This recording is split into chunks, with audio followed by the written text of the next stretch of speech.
Hello everyone, good evening everyone. तो आइए start करते हैं आज की हमारी क्लास। आज की क्लास में हम करेंगे जीके जीएस का प्रैक्टिस सेट नंबर 31। इसमें हम 30 एमसीक्यूज क्वेश्चन करेंगे। ये वो क्वेश्चन है जो एग्जाम्स में बार बार पूछे जाते हैं।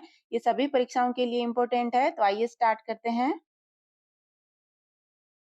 पहला क्वेश्चन है, मलेरिया की दवा कुनेन किस पौधे से प्राप्त होती है? तो कुनेन है वो किस पौधे से प्राप्त होती है? ऑप्शन दे रखे हैं, तो इसका आंसर आप बताइए कि मलेरिया की जो दवा है कुनेन वो कौन से पौधे से प्राप्त होती है? तो ये सिनकोना नामक पौधे से प्राप्त होती है। दोस्तों, आप भी अपना स्कोर चेक करते रहिए कि आपने 30 में से कितने क्वेश्चन सही किए हैं, और लास्ट में कमेंट में जरूर बताइए कि आपने कितना स्कोर किया है। सेकंड क्वेश्चन है, दुनिया में सबसे बड़ा जीवित पक्षी कौन सा है? एग्जाम में पूछा गया क्वेश्चन है, दुनिया में सबसे बड़ा जीवित पक्षी कौन सा है? ये है शुतुरमुर्ग। कौन सा है? शुतुरमुर्ग है जो दुनिया का सबसे बड़ा जीवित पक्षी है।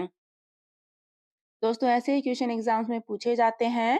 क्लास को लास्ट तक जरूर देखिए। अगर आपको क्लास पसंद आती है तो इसको लाइक भी कीजिए, अपने दोस्तों में शेयर कीजिए। अगर आपने चैनल को अभी तक सब्सक्राइब नहीं किया है तो सब्सक्राइब कीजिए। क्वेश्चन है, मनुष्य ने सबसे पहले किस जंतु को पालतू बनाया था? तो कौन से पशु को पालतू बनाया था? ये एसएससी का इम्पोर्टेंट क्वेश्चन है। मनुष्य ने सबसे पहले किस जंतु को पालतू बनाया था? ये कुत्ते को। किसको बनाया था? कुत्ते को सबसे पहले पालतू जानवर बनाया था। नेक्स्ट क्वेश्चन है, किसी अंतरिक्ष यात्री को अंतरिक्ष में आकाश कैसा दिखाई देता है? ये रेलवे में पूछा गया क्वेश्चन है। तो कैसा दिखाई देता है अंतरिक्ष यात्री को? अंतरिक्ष से आकाश ये दिखाई देता है काला। कैसे दिखाई देता है? काला दिखाई देता है। इंपॉर्टेंट क्वेश्चन है, ये एग्जाम में बहुत बार रिपीट हुआ है।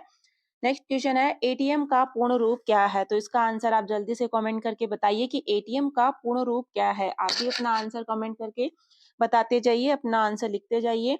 तो एटीएम का पूर्ण रूप क्या है? ये है ऑटोमेटेड टेलर मशीन। क्या है? ऑटोमेटेड टेलर मशीन है। इसमें अलग से एक एक वर्ड का भी पूछ लेते हैं कि ए का पूर्ण रूप क्या है। तो ऑटोमेटेड, टी का है टेलर, और एम का है मशीन। इनमें से कुछ भी क्वेश्चन पूछ सकते हैं कि ए का बताइए, एटीएम में केवल ए का फुल फॉर्म बताइए, या एम की क्या मतलब है, ऐसा भी पूछ सकते हैं। नेक्स्ट हमारा क्वेश्चन है, कौन सा खनिज हृदय की धड़कन को नियंत्रित करता है? तो इनमें से कौन सा खनिज है वो हृदय की जो धड़कन है उसको नियंत्रित करता है? तो ये पोटेशियम जो धातु है, इससे हृदय की धड़कन नियंत्रित होती है। सवाना घास के मैदान किस महाद्वीप में है? तो कौन से महाद्वीप में पाए जाते हैं सवाना घास के मैदान?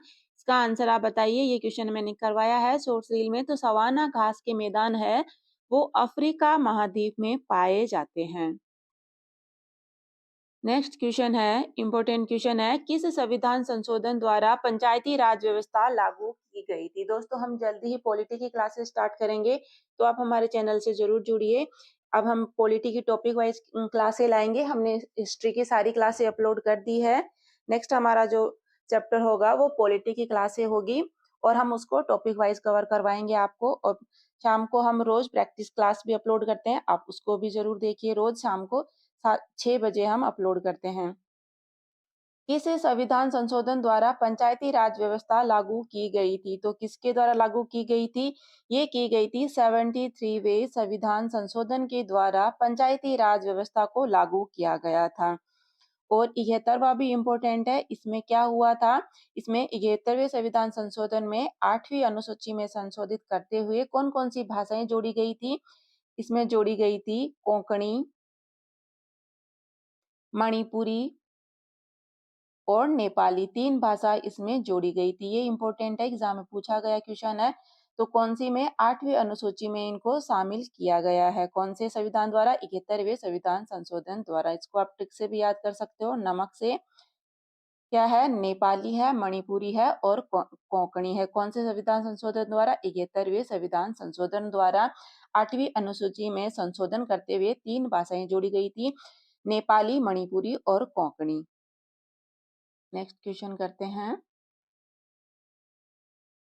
यदि भारत का राष्ट्रपति इस्तीफा देना चाहे तो वो अपना इस्तीफा किसे सौंपेगा? तो इसका आंसर आप बताइए। ये कंफ्यूजिंग क्वेश्चन होते हैं ऐसे वाले, किसको इस्तीफा देते हैं? और कौन इनको शपथ दिलाता है? ऐसे क्वेश्चन आपको याद होने चाहिए। एग्जाम में ऐसे इजी क्वेश्चन पूछे जाते हैं और आप कंफ्यूज हो जाते हो। यदि भारत का राष्ट्रपति अपना इस्तीफा देना चाहे तो वो अपना इस्तीफा किसे सौंपेगा? इसका आंसर आप बताइए, जल्दी से कमेंट कीजिए। किसको सौंपेगा राष्ट्रपति अपना इस्तीफा? ये राष्ट्रपति जो है उपराष्ट्रपति को अपना इस्तीफा सौंपेगा।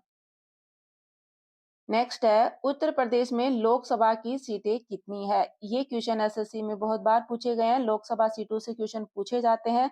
सारे राज्यों की लोकसभा सीटें, राज्यसभा सीटें, विधानसभा सीटें, ये सारी आपको याद होनी चाहिए। तो इस पे हमने एक अलग से क्लास अपलोड की है। उसमें राज्यों की राजधानी, कौन वहाँ के राज्यपाल है, कौन मुख्यमंत्री है, कौन सी पार्टी वहाँ पे कार्यरत है, वो सारी उसमें हमने डिटेल में आपको एक-एक राज्य के बारे में बताया है। लोकसभा सीट, राज्यसभा सीट, वो सब भी उसमें बताई हुई है। आप उस क्लास को ज़रूर देखिए। तो उत्तर प्रदेश में लोकसभा सीटें कितनी है? इसका आंसर बताइए। ये है 80। कितनी है? 80 है जो लोकसभा सीट है उत्तर प्रदेश की। नेक्स्ट है, इम्पोर्टेंट क्वेश्चन है। हमने जैन धर्म पर भी एक अलग से क्लास अपलोड की है, आप वो भी जरूर देखिए। इसका लिंक हम डिस्क्रिप्शन में डाल देंगे। सारी क्लासेस का आप डिस्क्रिप्शन में देख सकते हैं। भगवान महावीर जैन का जन्म कहाँ हुआ? तो जो भगवान महावीर स्वामी थे उनका जन्म कहाँ हुआ था? तो कौन सी जगह हुआ था उनका जन्म? ये हुआ था वैशाली में। कहाँ हुआ था भगवान महावीर का जन्म? ये वैशाली में हुआ था। नेक्स्ट है, इंपॉर्टेंट क्वेश्चन है, सारे एग्जाम्स में पूछा गया है, एसएससी और रेलवे। ये क्वेश्चन रिपीट होता है, हर शिफ्ट में पूछा जाता है कि इलेक्ट्रॉन, प्रोटॉन और न्यूट्रॉन की खोज किन्होंने की थी? आपको सबके बारे में पता होने चाहिए। तो प्रोटॉन की खोज है, ये किसने की थी? ये क्वेश्चन, ये आंसर इसके आपको टिप्स पे याद होने चाहिए। प्रोटॉन की खोज है वो किन्होंने की थी? आंसर जल्दी से कमेंट कीजिए। ये की थी रदरफोर्ड ने। किन्होंने की थी प्रोटॉन की खोज? रदरफोर्ड ने की थी। और न्यूट्रॉन की खोज है जेम्स चैडविक ने की थी। किसकी? न्यूट्रॉन की खोज है वो चैडविक ने की थी। और जे जे थॉमसन ने किसकी की थी? ये इलेक्ट्रॉन की है, जे जे थॉमसन ने की थी। न्यूट्रॉन की किसने की थी? चैडविक ने की थी। प्रोटॉन की रदरफोर्ड ने की थी और इलेक्ट्रॉन की जे जे थॉमसन ने की थी। तीनों याद होनी चाहिए आपको। नेक्स्ट क्वेश्चन है, भारत का प्रथम परमाणु बिजली घर स्थापित किया गया था? तो कहाँ स्थापित किया गया था? ये तारापुर में स्थापित किया गया था। भारत का प्रथम परमाणु बिजली घर है वो तारापुर में स्थापित किया गया था। नेक्स्ट है, शांति निकेतन की स्थापना किसने की थी? दोस्तों हमने अभी लास्ट क्लास हिस्ट्री पे यही अपलोड की थी कि संगठन है, समाज है, उनके संस्थापक कौन है, इन्होंने कौन से समाज की स्थापना की है। तो उस पे भी हमने 45 एमसीक्यूज क्वेश्चन है वो अपलोड किए थे। आप उस क्लास को जरूर देखिए। उसमें हमने सारे संगठन, संस्थाएं सबके दे रखे हैं कि किन्होंने उनकी स्थापना की थी। आप वो क्लास एक बार जरूर देखिए। शांति निकेतन की स्थापना किन्होंने की थी? ये की थी रविंद्रनाथ टैगोर ने। नेक्स्ट है, किसके शासनकाल के दौरान प्रथम बौद्ध संगीति का आयोजन किया गया था? बौद्ध धर्म पे भी हमने हमने जैसे बताया है कि आपको हिस्ट्री पे हमने सारी टॉपिक वाइज क्लास अपलोड की है। तो आप जैन धर्म को जरूर देखिए। उसमें हमने बहुत सारे क्वेश्चन, मतलब 150 के आसपास क्वेश्चन होंगे बौद्ध धर्म से हमने लिए हैं। उसमें सारे कवर करवा दिए हैं। तो प्रथम बौद्ध संगीति का आयोजन किसके शासनकाल के दौरान करवाया गया था? ये अजातशत्रु के शासनकाल के दौरान प्रथम बौद्ध संगीति का आयोजन किया गया था। कहाँ किया गया था? सप्तपर्णी गुफा में। कहाँ पे? राजगृह की सप्तपर्णी गुफा में प्रथम बौद्ध संगीति का आयोजन किया गया था। नेक्स्ट क्वेश्चन है, गौतम बुद्ध द्वारा देह त्याग की घटना को बौद्ध धर्म में क्या कहा गया है? तो क्या कहा गया है देह त्याग की घटना को? इसका आंसर है महापरिनिर्वाण। क्या कहा गया है? उनकी देह त्याग की घटना को महापरिनिर्वाण कहा गया है। नेक्स्ट क्वेश्चन है,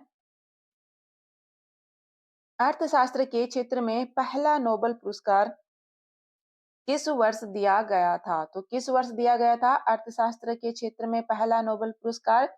ये दिया गया था 1969 में।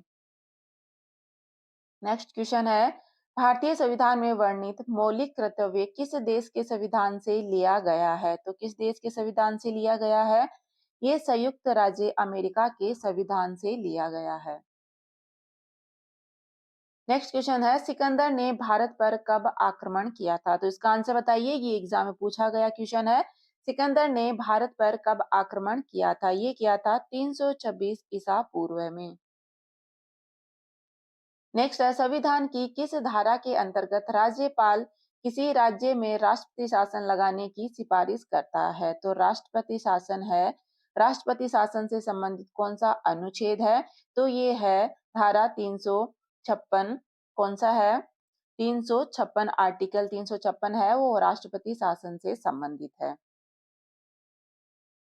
नेक्स्ट क्वेश्चन है, भारत के राष्ट्रीय विकास परिषद का अध्यक्ष कौन होता है? इसका आंसर आप बताइए कि भारत के राष्ट्रीय विकास परिषद का अध्यक्ष कौन होता है? जल्दी से कमेंट कीजिए अपना आंसर। ये होता है प्रधानमंत्री। कौन होते हैं भारत के राष्ट्रीय विकास परिषद के अध्यक्ष? ये होते हैं प्रधानमंत्री। दोस्तों, अगर आपको क्लास पसंद आ रही हो तो इसको लाइक जरूर कीजिए। नेक्स्ट है, समुद्री जल में लवण की औसत मात्रा होती है। एग्जाम में पूछा गया क्वेश्चन है, तो लवण की औसत मात्रा कितनी होती है समुद्री जल में? ये होती है 3.5%। नेक्स्ट क्वेश्चन है, भारत का सबसे लंबा राष्ट्रीय राजमार्ग कौन सा है? आंसर बताइए जल्दी से। भारत का सबसे लंबा राष्ट्रीय राजमार्ग कौन सा है? ये है NH7। कौन सा है? NH7 जो है सबसे लंबा राष्ट्रीय राजमार्ग है। नेक्स्ट है, 1912 में अल हिलाल नामक समाचार पत्र की शुरुआत किसने की थी? तो किन्होंने की थी अल हिलाल नामक समाचार पत्र की स्थापना? तो इसका आंसर है मौलाना अबुल कलाम आजाद ने। किन्होंने की थी? मौलाना अबुल कलाम आजाद ने 1912 में अल हिलाल नामक समाचार पत्र की स्थापना की थी। नेक्स्ट है, विश्व व्यापार संगठन का मुख्यालय कहाँ स्थित है? तो दोस्तों, अंतरराष्ट्रीय मुख्यालयों से संबंधित क्लासें भी हमने अपलोड की है कि उसमें सारे अंतरराष्ट्रीय जितने भी संगठन है उनके मुख्यालय कौन है, उनके मुख्यालय कहाँ पर है, उनके हेड कौन है। तो ये आप देखिए, एक बार उस क्लास को भी आप देखिए और उनमें कौन कौन से सदस्य देश शामिल है उस सारा डिटेल में दिया हुआ है। सारी क्लासें डिटेल में करवाई हुई है, तो आप सारी क्लासें एक बार देखिए। विश्व व्यापार संगठन का मुख्यालय स्थित है, कहाँ पर स्थित है? ये जिनेवा में स्थित है। कौन सा है? विश्व व्यापार संगठन, जिनेवा में इसका मुख्यालय है। नेक्स्ट है, भारत का राष्ट्रगान पहली बार कब गाया गया था? तो कब गाया गया था भारत का राष्ट्रीय गान पहली बार? ये गाया गया था 1911 में। नेक्स्ट क्वेश्चन है, संगमरमर किसका परिवर्तित रूप है? इंपॉर्टेंट क्वेश्चन है, तो इसका आंसर बताइए। संगमरमर है वो किसका परिवर्तित रूप है? चुना पत्थर, भुजा चुना या ग्रेफाइट? तो इसका करेक्ट आंसर होगा चुना पत्थर। संगमरमर है वो चुना पत्थर का परिवर्तित रूप है। नेक्स्ट क्वेश्चन है, सन 1922 में चोरी चोरा कांड के बाद महात्मा गांधी ने किस आंदोलन को स्थगित कर दिया था? तो किसको वापस ले लिया था चोरा चोरी कांड के बाद में? ये इन्होंने लिया था असहयोग आंदोलन को 1922 में चोरी चोरा कांड के बाद से स्थगित कर दिया गया था। नेक्स्ट क्वेश्चन है, असहयोग आंदोलन को और किस नाम से जाना जाता है? तो आंसर बताइए। असहयोग आंदोलन को किस नाम से जाना जाता है? इसको सविनय अवज्ञा आंदोलन के नाम से भी जाना जाता है। नेक्स्ट क्वेश्चन है, महान चिकित्सक चरक किसके दरबार में थे? तो किनके दरबार में थे? ये कनिष्क के दरबार में थे। कौन थे? महान चिकित्सक चरक। कौन थे? चरक जो है कनिष्क के दरबार में थे। तो दोस्तों, ये आज की हमारी क्लास थी। आपको ये क्लास कैसी लगी कमेंट करके जरूर बताइए। अपना स्कोर भी कमेंट कीजिए कि आपने कितने क्वेश्चन सही किए हैं। और ऐसी क्लासें हम रोज 6 बजे अपलोड करते हैं, आप क्लास से जरूर जुड़िए।